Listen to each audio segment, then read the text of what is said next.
मैं माननीय अध्यक्ष जी आपसे अनुरोध करना चाहता हूं, किसान अपना मेहनत करके जमीन का सीना चीर करके हमको अन्न पैदा करके देता है और उसके अगर उसको इस असुविधा से भुगतना पड़ता है, उसको समय पर आदान अनुदान नहीं मिल पाता, तो मैं समझता हूं कि हम किसानों का प्रदेश और अपने आप को किसान मुख्यमंत्री कहने का आज के समय की सरकार को कोई अधिकार नहीं है। मैं चाहता हूं कि मैंने अभी नियम 131 के तहत ये ध्यान आकर्षित प्रस्ताव भी लगाया। इन्होंने कहा है कि कोषालय में अभी वो प्रक्रियाधीन है। मैं आपसे आग्रह करना चाहता हूं कि मेरे विधानसभा क्षेत्र के 3123 किसानों का 1,61,00,000 रुपए का आदान अनुदान सरकार अविलंब उनके खातों में डाले ताकि उन किसानों के साथ न्याय हो। बहुत बहुत धन्यवाद। डूंगरराम गेदर।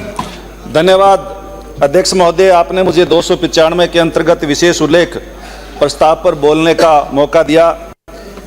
उपरोक्त विषयांगत निवेदन है कि मेरे सूरतगढ़ विधानसभा क्षेत्र की नगरपालिका सूरतगढ़ के आबादी क्षेत्र में हनुमानगढ़ 4 लेन बाईपास पर स्थित राधा स्वामी सत्संग भवन के सामने बायो एनर्जी गैस प्लांट का निर्माण कार्य चल रहा है। घनी आबादी व रेलवे ट्रैक के पास बायो एनर्जी गैस प्लांट निर्माणाधीन है। हाल ही में हुई 20 दिसंबर को जयपुर में गैस टैंकर की घटना की तरह कभी भी बड़ा हादसा होने की आशंका को देखते हुए विभिन्न संगठन निर्माण कार्य को लेकर के कार्रवाई की मांग कर रहे हैं। बायो एनर्जी गैस प्लांट निर्माण को लेकर सूरतगढ़ की आमजन में आक्रोश है। बायो एनर्जी गैस प्लांट के निर्माण और संचालन के लिए सुरक्षा मानकों का पालन प्लांट को लगाने के लिए संबंधित विभाग, पर्यावरण विभाग, नियोजन विभाग, अग्निशमन विभाग आदि से आवश्यक अनुमतियों की जांच, संभावित दुर्घटनाओं का खतरे को देखते हुए प्लांट को आबादी क्षेत्र से बाहर लगाने का निर्णय व आबादी क्षेत्र में प्लांट निर्माण को रुकवाने की मांग को लेकर स्थानीय प्रशासनिक अधिकारियों व अधिशासी अधिकारी नगरपालिका सूरतगढ़ को ज्ञापन भी दिया गया है। गैस प्लांट निर्माण को रुकवाने हेतु प्रशासन द्वारा किसी प्रकार की कार्रवाई नहीं की जा रही है। इस कारण स्थानीय लोगों व विभिन्न संगठनों द्वारा बायो एनर्जी गैस प्लांट निर्माण को रुकवाने के लिए आंदोलन किया जाना संभावित है, जिससे शहर में कानून व्यवस्था बिगड़ने के पूर्ण आसार है। अतः इस प्रस्ताव के माध्यम से आपसे निवेदन है कि स्थानीय जनता की सुरक्षा को मद्देनजर रखते हुए नगरपालिका सूरतगढ़ के आबादी क्षेत्र में निर्माणाधीन बायो एनर्जी गैस प्लांट की जांच व निर्माण कार्य को रुकवाने का हेतु अति शीघ्र अति आवश्यक कार्रवाई करने का कष्ट करें। धन्यवाद। श्री चेतन पटेल। धन्यवाद अध्यक्ष महोदय।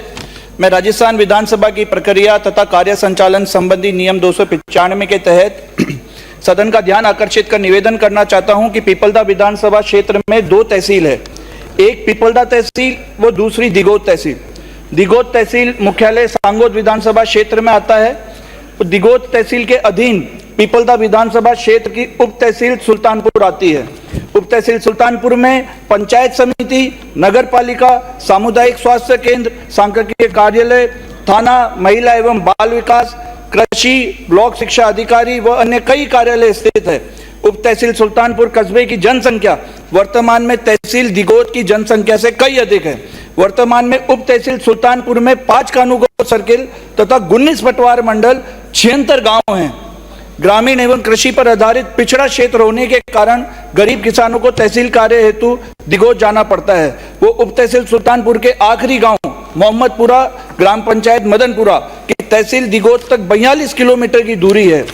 असनावर जो कि झालावाड़ में 13 पटवार मंडल, रायतल बूंदी में 12 पटवार मंडल, टोटोती अजमेर में 5 पटवार मंडल पर ही तहसील बनाई गई है, जबकि उप तहसील सुल्तानपुर में वर्तमान में 19 पटवार मंडल है। पटवार मंडल के मद्देनजर सुल्तानपुर में पूर्ण तहसील बनाने की पूर्ण अहर्ता है। उप तहसील सुल्तानपुर को तहसील बनाया जाता है तो यहाँ के किसानों व ग्रामीण जन को अपने कार्य करवाने में सुविधा होगी, और यदि उप तहसील सुल्तानपुर को तहसील बनाया जाता है तो दिगोद तहसील को कोई दिक्कत नहीं होगी, क्योंकि वहां पर पूर्व से ही 22 पटवार मंडल है तथा नए पटवार मंडल स्वीकृत हो चुके हैं। महोदय, मेरा आपके माध्यम से सरकार से अनुरोध है कि इस बजट में उप तहसील सुल्तानपुर को तहसील बनाया जाए। बहुत बहुत धन्यवाद। श्री बहादुर सिंह। माननीय अध्यक्ष महोदय, विषय प्रक्रिया नियम 295 तहत विषय उल्लेख प्रस्ताव। महोदय, माननीय अध्यक्ष महोदय, मेरे विधानसभा क्षेत्र बैर में गुजरने वाले स्टेट हाईवे 45 पर छोकरवाड़ा से भुसावर के मध्य अवैध बूथ जो अतरामपुरा पर स्थित है, जो हटाने के लिए प्रस्ताव प्रस्तुत कर रहा हूं। बैर विधानसभा में 20 किमी के अंदर स्टेट हाईवे 45 पर 3 टोल बूथ का संचालन किया जा रहा है, जिसमें 3 किलोमीटर क्षेत्र नेशनल हाईवे 21 का भी आता है। इतनी कम दूरी में 3 टोल लगना नियम विरुद्ध है।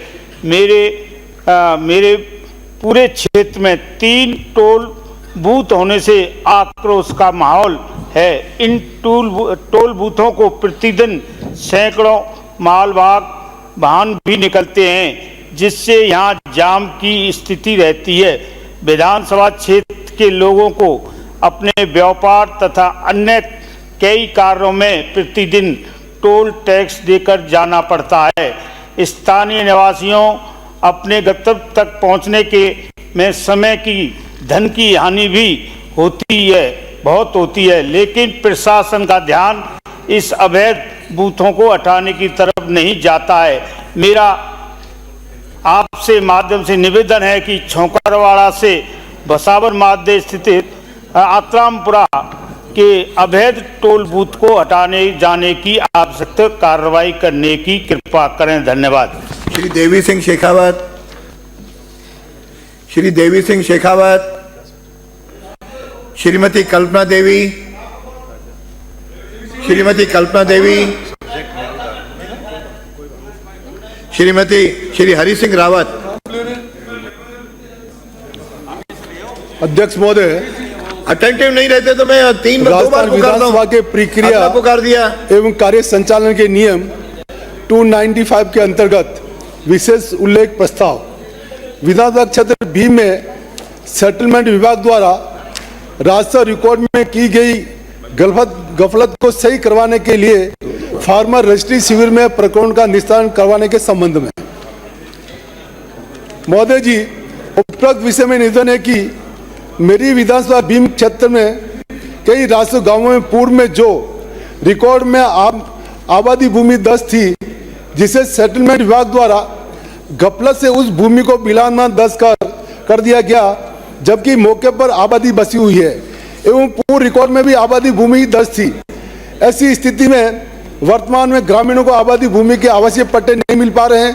साथ ही कई काश्तकारों की निजी खातेदारी भूमि को भी सेटलमेंट विभाग द्वारा हेराफेरी कर उसे बिला नाम 10 कर दिया गया एवं बिला नाम को खातेदारी भूमि में दर्शा दिया गया तथा साथ ही सामलाती भूमि के रिकॉर्ड में सेटलमेंट विभाग द्वारा हेराफेरी कर दी गई, जिससे अनावश्यक आपसी भाइयों में विवाद उत्पन्न हो गए, जिसे अनावश्यक रूप से न्यायालय के चक्कर काटने पड़ रहे हैं, जिस कारण से उन्हें आर्थिक व मानसिक वेदनाओं का सामना करना पड़ रहा है।